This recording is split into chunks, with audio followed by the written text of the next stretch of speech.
Nuestro planeta tiene 6.300 kilómetros de radio.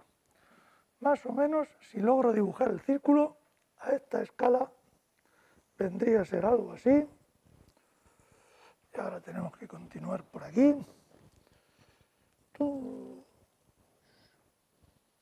Ok. Aquí.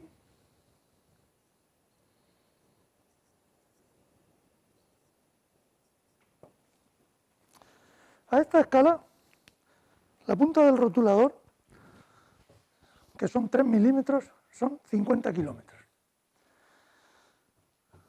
Desde la fosa de las Marianas, con 11 kilómetros de profundidad, hasta el Everest, con un poco menos de 9, hay unos 20 kilómetros. Es decir, el relieve máximo de la Tierra queda dentro de la mitad de la raya. Pues bien, por debajo de esa mitad de la raya no hay ninguna evidencia directa a día de hoy de lo que hay aquí dentro.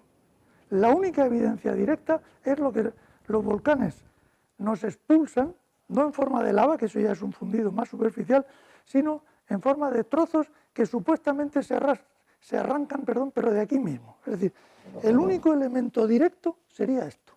No hay más que esto. Es decir, estos enclaves, conocidos también como xenolitos, es la única muestra accesible del interior del planeta. Así como es accesible la luz de una galaxia, aquí no se sabe nada. Todas las demás evidencias, absolutamente todas, son indirectas. Eso supone una dificultad enorme. Y no es porque no se haya intentado acceder. La Unión Soviética, en los años 60, 70 hasta el 80, intentó llegar a lo que se conoce como la discontinuidad de Mohorovic en un sondeo en la península de Kola, que está al lado de Finlandia. Lo máximo que se llegó fue a 12 kilómetros sin encontrar dicha discontinuidad, y se alcanzó una roca absolutamente triturada, empapada en agua y en hidrógeno. Eso fue todo, es decir, se quedaron rascando en esta corteza. Para las evidencias indirectas que no nos serán útiles, me ceñiré a tres aspectos. El tamaño de la Tierra se conoce desde los griegos.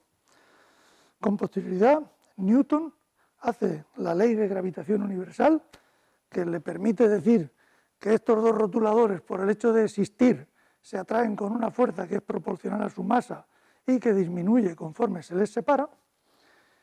Un siglo después, Cavendish calcula esa constante, con lo cual se llega a poder saber que si algo tan simple como esta tiza cae o es atraída por la Tierra a una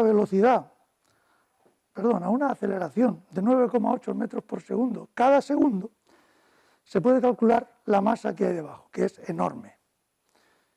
Y dividida por este volumen ya conocido desde antiguo, se llega a saber la densidad.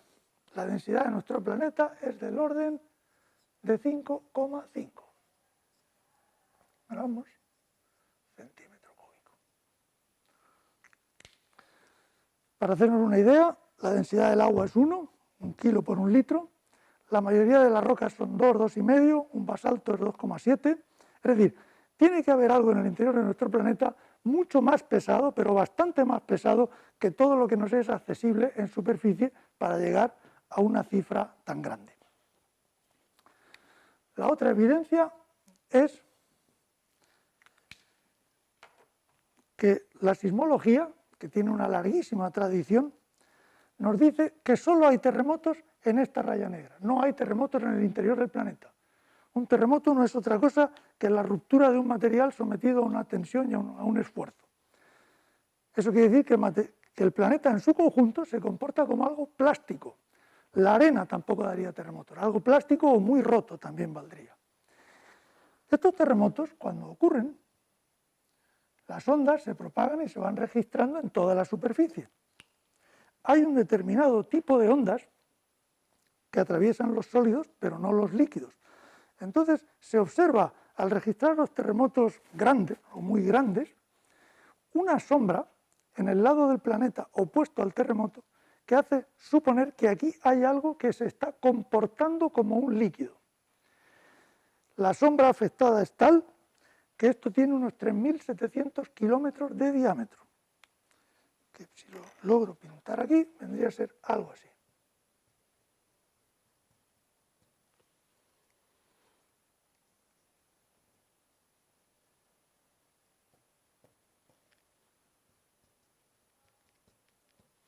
segunda evidencia indirecta, porque no deja de ser que la transmisión de las ondas sísmicas nos dice que hay un enorme volumen comportándose como un líquido. Y por último, la tercera evidencia es que todo el mundo sabe que la brújula apunta al norte, el planeta tiene un campo magnético muy importante. Ese campo magnético se registra en todas las rocas, es decir, no hay una roca que se haya formado antes de su existencia, o sea, debe existir desde los inicios del propio planeta. Y el registro de ese campo en las rocas lo que nos dice es que tiene la virtud, cada cierto tiempo, de darse la vuelta, de invertirse. Si pensásemos que el campo magnético fuese un gran imán, pues habría que inventar una teoría o un mecanismo para darle la vuelta de forma relativamente rápida. Es decir, que si el campo permanece estable 1 millón de años, a lo mejor en 20 o 50.000 años se da la vuelta. Eso está en el registro fósil. Luego, cualquier teoría que trate de justificar lo que pasa aquí dentro, como mínimo tendrá que justificar la densidad media del planeta, algo líquido en el interior y la existencia de un campo magnético capaz de variar de forma relativamente rápida y sostenido, al parecer, mínimo 3.500 millones de años, que es la edad de las rocas más antiguas. Por estar en Canarias y para hablar de volcanismo, pues me parece que lo más apropiado es comenzar con la última erupción que se pudo fotografiar en tierra, que es el Teneguía, y sencillamente quería mostrar aquí el carácter casi festivo del evento, es decir, una vez que la erupción comienza, que se sabe dónde está y que no va a afectar a mucha gente, pues se percibió como algo festivo, es decir, aquí en esta facultad hay profesores que lo llevaron de niños a ver el volcán. La erupción del San Juan del 49 fue ya un poco mayor en energía que la del Teneguía. Esto en volcanología se mide con un índice de explosividad volcánica que va más o menos desde 0,1 hasta por encima de 5. La erupción del Santa Elena fue entre 4 y 5. Y simplemente mostrar que la energía puesta en juego puede ser mucho mayor que lo que estamos acostumbrados en Canarias. Estos son ejemplos de volcanes grandes, erupciones grandes, perdón. Este es el Pinatubo. Y la disposición de estas grandes erupciones no es aleatoria en el planeta, sino que la distribución de estos volcanes se sitúa en lo que todo el mundo conoce como el cinturón de fuego del Pacífico y alguna que otra excepción. Muy próximos a ellos y en ese mismo cinturón se sitúan también todos los terremotos, digamos, importantes y destructivos. De ahí que la charla la haya denominado del Big Bang a la subducción. Todo está asociado a la subducción, que es, digamos, el fenómeno responsable de los 3 grandes eventos destructivos para el ser humano en cuanto a ciencia de la Tierra se refiere: volcanes, terremotos y tsunamis. La mejor manera de acercarnos a la subducción así, en pocas palabras, es verlo sobre una esfera, porque en plano no funciona muy bien. Todos hemos oído alguna vez que América y África se van separando, pero los continentes no resbalan sobre la superficie del planeta. Es decir, no es que estos objetos se muevan sobre la mesa. Con el símil de la mesa habría que crear la superficie de la mesa para desplazar los objetos. Si aquí estamos creando una superficie física, como esto es una esfera, en algún lado se tiene que destruir, si no, esto se saldría. El punto donde se destruye es lo que se denomina el proceso de subducción. Es tan sencillo como crear algo en las dorsales centroatlánticas y volverlo a destruir para que la esfera conserve su tamaño. El mecanismo, de forma que luego veremos en un poco más de detalle, consiste en que si 2 placas o 2 trozos de litosfera chocan con distinta densidad, el que es más denso acabará metiéndose por debajo. Lo que en las dorsales centroatlánticas se crea, aquí se destruye.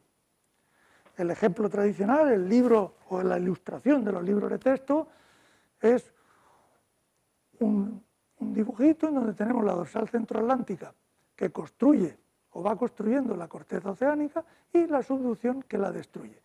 En este proceso de destrucción los materiales son sometidos a una enorme presión y cuando alcanzan los 150 kilómetros de profundidad se produce un cambio en la estructura cristalina, se genera una molécula de agua, disminuye el punto de fusión y acaba produciendo magma que será un volcán. Por eso, en los Andes, por ejemplo, pues hay una alineación siguiendo esta pauta.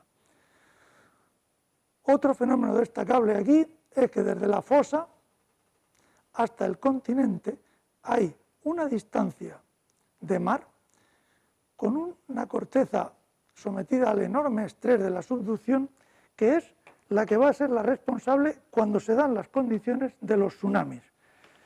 Para hacer un símil, si en una palangana de agua dejamos caer una piedra, se producirá una ola. El tsunami sería coger la palangana de un lado y levantarlo, y el agua se saldrá por el otro. Una simple imagen de Google Earth nos permite ver esto en real, no en una ilustración. Esta es la fosa en la zona de Perú, Chile. Perú empieza aquí, esto es Antofagasta y esto es el Salar de Uyuni, ya es Bolivia. Y aquí vemos a la placa del Pacífico metiéndose debajo de América. Pues bien, aquí que hay unos 100 kilómetros, terremotos por encima de magnitud 7 u 8 en esta franja son los responsables de la mayor parte de los tsunamis del planeta. A este lado no puede oscilar porque es una placa sometida a enorme presión y muy grande. La oscilación en vertical que va a acabar sacando el agua, se produce en esta franja. Como ejemplo, decíamos antes, en diciembre de 2004 se produjo este terremoto de magnitud 9,1 en una zona donde ya vemos que son de 8,5, 8,7, 8,9, o sea, que es conocido. Al parecer, en esta ocasión se movieron como un fragmento de unos 1000 kilómetros, se llegaron a mover 2 metros hacia arriba. Eso es lo que acabó produciendo unos 280.000 víctimas, entre muertos y desaparecidos. De ahí la importancia de que ya que hace uno el esfuerzo de justificar cómo el planeta sostiene esta energía, no ir solo a los volcanes, sino a la subducción, que es el responsable de muchas más cosas. Volviendo a nuestro ejemplo, cualquier teoría que pretenda dar explicación a todo el fenómeno tendrá en primer lugar que explicar qué es lo que hay aquí dentro que permite que este mecanismo lleve operando pues, la historia del planeta, más de 3.000 millones de años, probablemente 4.500. Y estas son las preguntas al Big Bang. ¿Por qué ir al Big Bang? Si uno intenta explicarle esto a un niño, ¿por qué hay un volcán? Pues el niño comenzará a preguntarle.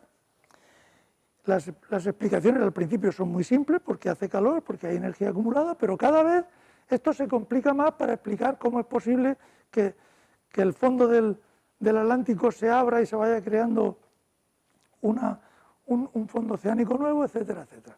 En vez de dar una explicación hacia atrás, cuya dificultad va increciendo constantemente, se me ocurrió que lo más fácil es darla hacia adelante, es decir, situarme en un punto donde nadie le pueda a uno preguntar por nada anterior y tratar de ir hasta el presente. Vale. Para hacer ese recorrido, y de ahí el carácter divulgativo de esta sesión, hacen falta recordar, simplemente, estamos en una facultad de físicas, recordar pequeños preceptos o conceptos físicos que están al alcance de cualquiera, que son los que luego van a gobernar el mecanismo y el aspecto final de nuestro planeta.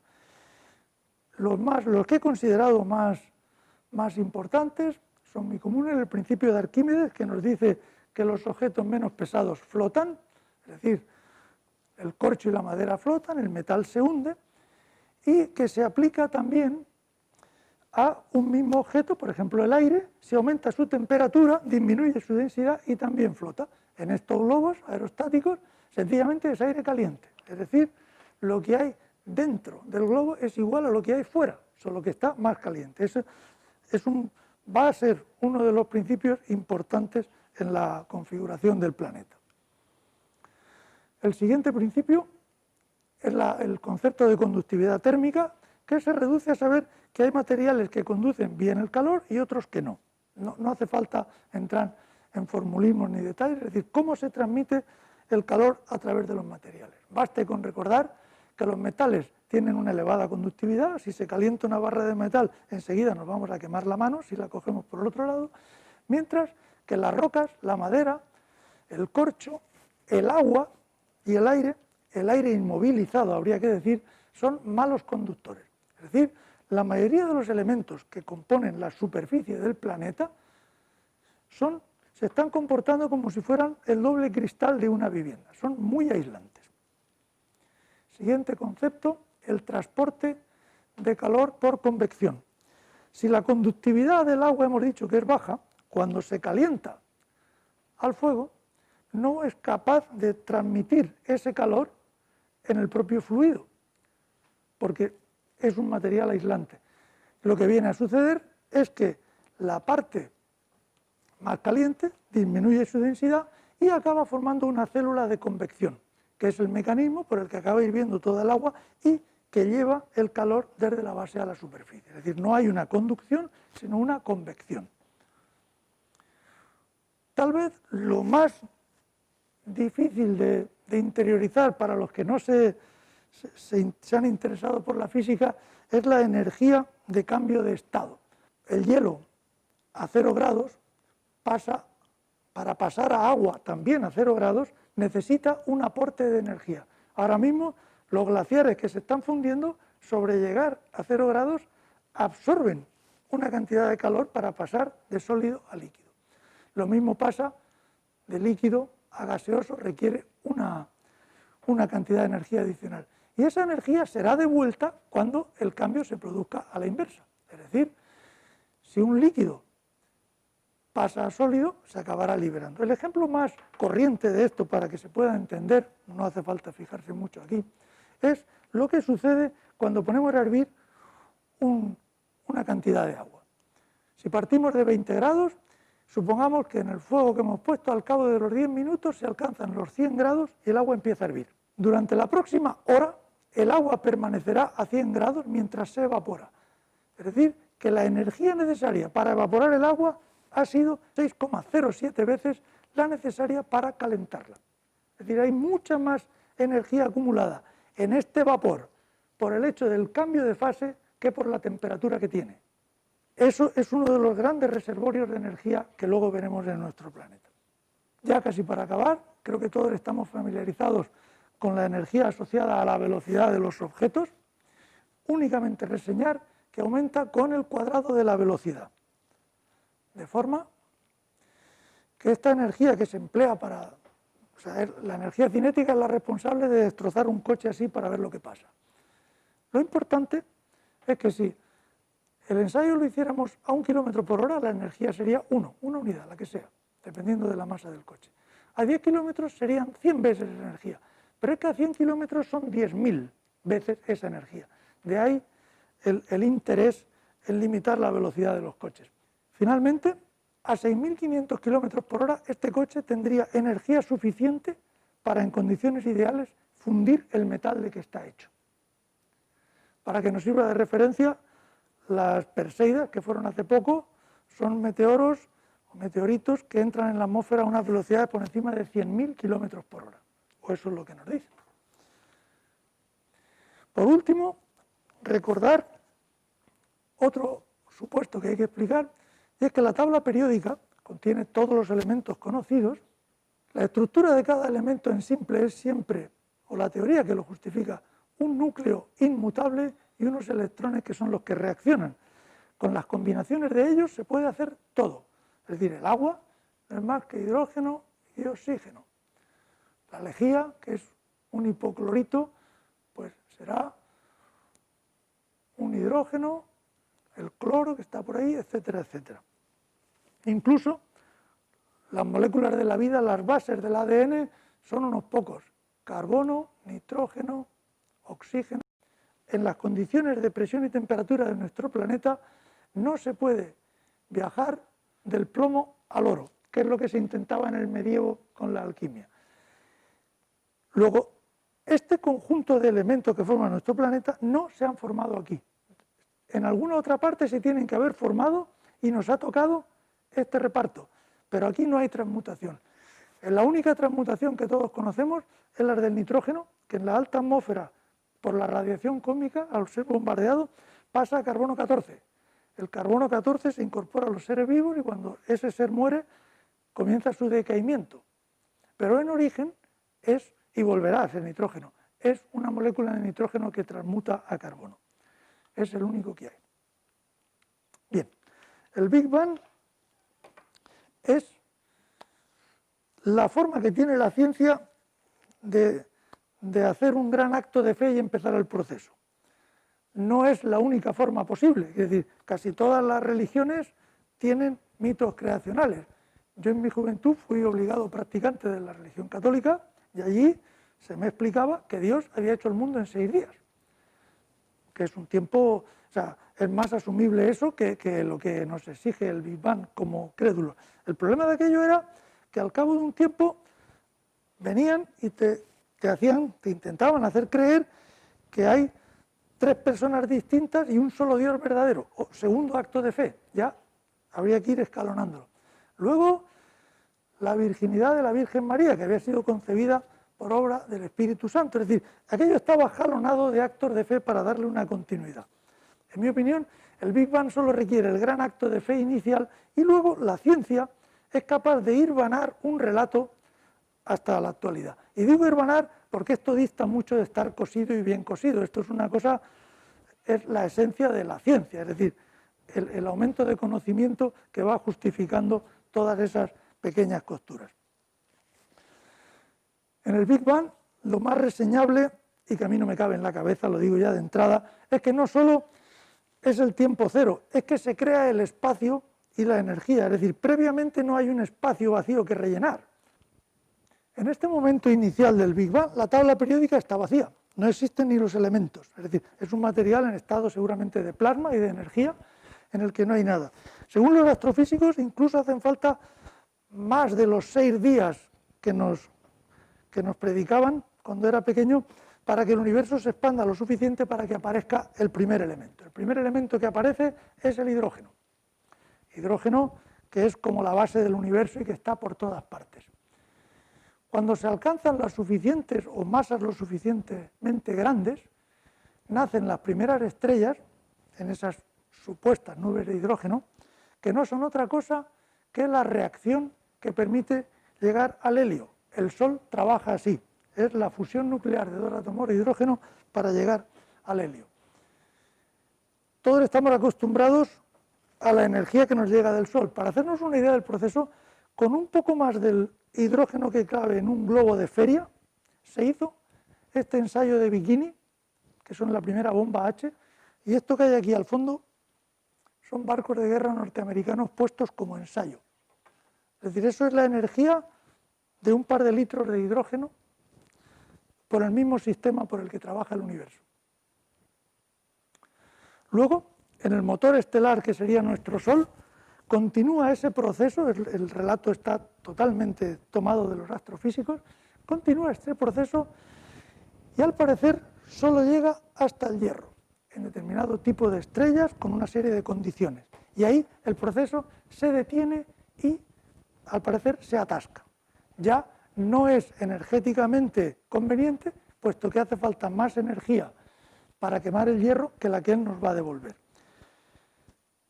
Siempre continuando con el relato de los astrofísicos, lo que nos dicen es que ahí se produce una desestabilización del sistema, lo que será una supernova, y en esa desestabilización del sistema estelar, directamente, en un corto plazo de tiempo, se genera el resto de la tabla periódica. Tabla periódica que incluye elementos radioactivos y todas sus combinaciones, es decir, agua, carbonatos, silicatos, cloruros, todo se genera en ese proceso de supernova. A nosotros en el reparto, por nuestra situación en el sistema solar, nos ha tocado como elementos más abundantes el hierro, oxígeno, silicio, etc. Solo reseñar que en la lista de los 6 primeros no está el carbono, que para nosotros es como el elemento primordial de la vida y la superficie de la Tierra. Volviendo a nuestra supernova, acto seguido, después de desestabilizarse, de volverse inestable, en una gran explosión, así nos lo dibujan, expulsa toda esa materia recién creada, Esto se ha observado varias veces en la historia de la humanidad. Hay reseñas de astros que llegaron a brillar durante el día, etcétera, la última vez en 1604, creando lo que se viene a denominar nube de Laplace o una nube con todos estos mecanismos. De aquí saldrá el sistema solar. La estrella vuelve a su estado, digamos, anterior, haciendo ignición, ahora con mucha menos masa, y expulsa todos los elementos por el viento solar, de forma que los gases y los elementos menos pesados van más lejos. De ahí que los planetas gaseosos sean Júpiter, Saturno, etc. En resumen, el proceso lo que hace, supernova, nube de Laplace, sistema protoplanetario, es una versión muy simple, porque aquí, que ya están los planetas, entre Marte y Júpiter hay un cinturón de asteroides, presumiblemente de un planeta que falló, es decir, que la distribución de los asteroides se convirtió en estable y no se ha formado. Llegado por esta teoría de Laplace, nuestro planeta Tierra se empieza a formar por acreción de objetos estelares, es decir, procedentes de esa nube, a unas velocidades que, a juzgar por los meteoritos que caen hoy, pues están muy, muy por encima de lo que haría falta para fundir el material. Es decir, básicamente viene a ser una bola de fuego, para entendernos, a altísima temperatura, de material fundido. Aquí, al ser una bola en el espacio de material fundido, los procesos físicos que antes hicimos mención, que están operando, son, por un lado, la energía cinética de estos fragmentos, capaz de fundir su propio material, y por otro, ya está operando el principio de Arquímedes. Cualquier cosa que sea más pesada, como está en un medio líquido, va a ir cayendo hacia el interior del planeta, y lo más liviano se va a quedar en la superficie. A juzgar por los restos de esta nube, que ahora se llama nube de Oort, es decir, lo que queda fuera de nuestro sistema, que nos caen, hay como que dos clases de materiales. Los meteoritos, grosso modo, se agrupan en meteoritos de aspecto y composición rocosa, que lo llaman aerolitos, y los siderolitos, que son directamente trozos de metal. Normalmente la composición es hierro y níquel. Cuando cesa ese hipotético bombardeo, tenemos una masa fundida y, como no hay inicialmente una atmósfera, esto se va a empezar a enfriar, formando esta recreación artística que nos habla de un protoplaneta con la superficie comenzado a enfriar. Todas estas ilustraciones no tienen más de 2 años, es decir, son cosas que se vienen publicando en la actualidad. Quería hacer hincapié en un fenómeno importante, y es el comportamiento de una de esas plaquetas. El sistema es altamente inestable porque todo esto que aquí tiene color oscuro es más denso que lo que hay dentro. Es decir, que a poco de que alguien le pinche, se van a caer, puesto que lo que hay dentro está más caliente y es menos denso.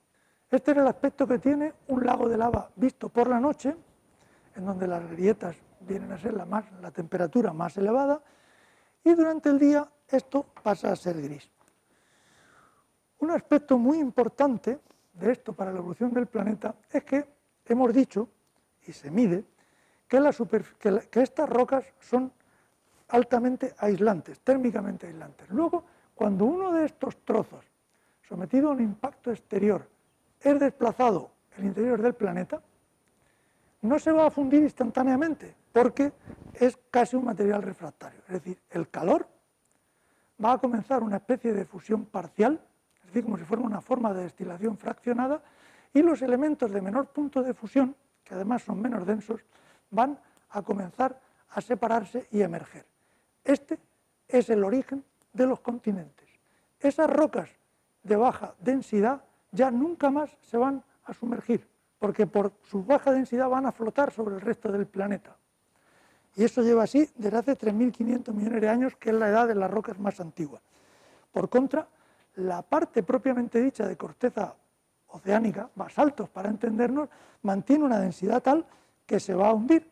Y así, en el fondo del mar, lo máximo que hay son unos 190 o 200 millones de años, mientras que los continentes son 10 veces más viejos.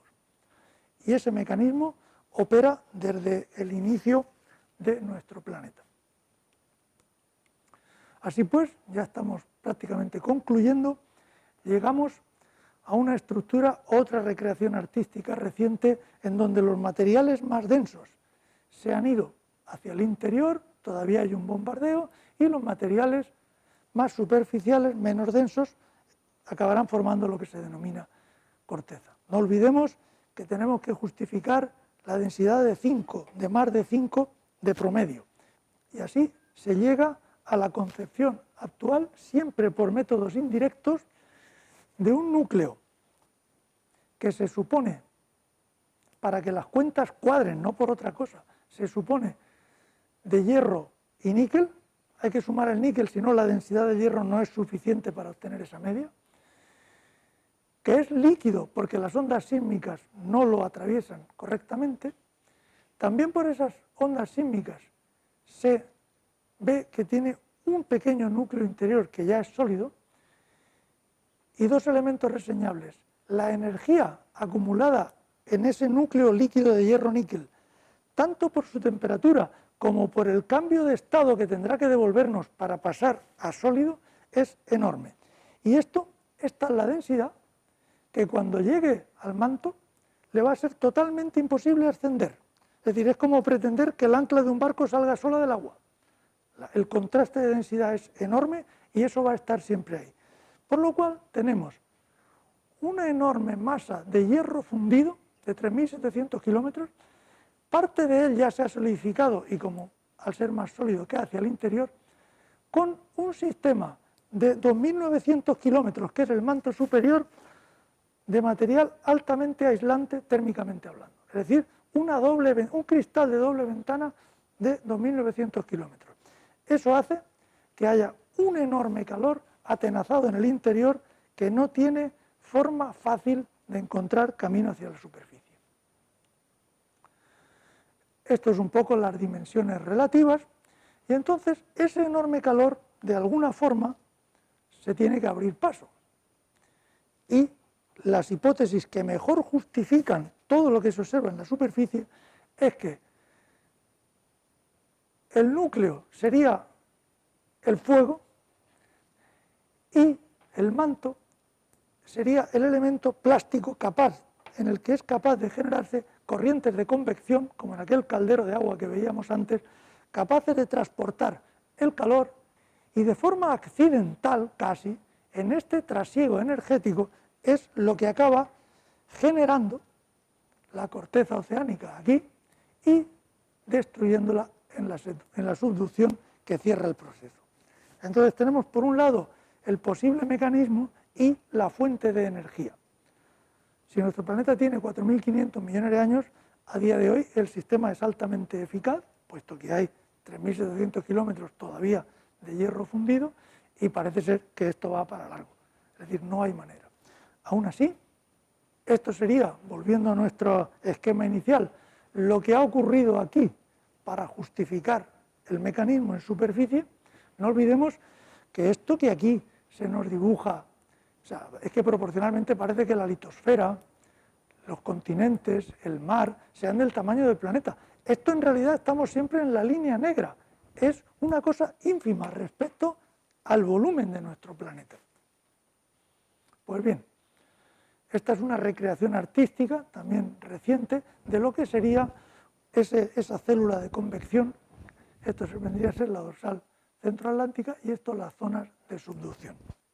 Más allá de la subducción, no contento con esto, parece que el mecanismo de célula convectiva no es del todo suficiente para sacar la enorme cantidad de energía en forma de calor que tiene nuestro planeta acumulado. Entonces ocurre que si estos son los volcanes asociados al cinturón de fuego, o sea, asociados estrictamente a la subducción, si los quitamos, resulta que al borrar quedan todos estos otros que no están justificados. La teoría más común es la del punto caliente, como una forma de decir algo que no se sabe lo que es, pero que es una especie de soldador, pluma mantélica, hay muchos nombres por los que el sistema también pierde calor. Aquí está Hawái, por supuesto estamos nosotros, Tailandia, Azores, es decir, hay muchos. El mecanismo o la hipótesis, el paradigma actual tradicional para esto es la de una placa o litosfera que se desplaza sobre un punto estático. En el caso de Canarias no se ve muy bien, pero en el caso de Hawái La traza, estas son las Hawái actual, la traza de islas es de miles de kilómetros tras de sí. Este es el paradigma desde el punto de vista científico. Algo que directamente lleva el calor sin necesidad de una célula de convección, y la placa litosférica se va desplazando sobre él, creando esa cadena de islas. En Canarias se supone que este es el mecanismo que actúa, es la hipótesis que más hechos constatables justifica, como la progresión de edad del este hacia el oeste, etc. Esto, el doctor Carracedo es un fiel defensor de esta teoría. También podría ser que exista una cierta influencia por nuestra proximidad a África. Ahora mismo hay una serie de eventos sísmicos aquí entre Tenerife y Gran Canaria, y la sismología lo que nos viene a decir es que los registros desde el foco, independientemente de cuál sea su origen, los registros sísmicos las ondas sísmicas hacia Gran Canaria viajan a mayor velocidad que hacia Tenerife. Es decir, es como si hubiera un cambio en profundidad, esto fuera algo más cristalino y que transmite mejor esa velocidad sísmica. Solo quiero decir con ello que los paradigmas están, pero siempre hay que revisarlos. Hace poco se celebró, y con esto ya acabamos, una oposición a una plaza de volcanología para el CSIC aquí en Canarias. Se presentaron dos candidatos jóvenes, uno de ellos Marie Curie de la Unión Europea, y el único punto en común de su exposición científica fue que para el caso de Canarias el paradigma del punto caliente o el mecanismo por el cual actúa debería ser objeto de más estudio y revisión. No digo decir buscarle una alternativa, pero sí buscarle una mejor explicación. Muchas gracias por su atención.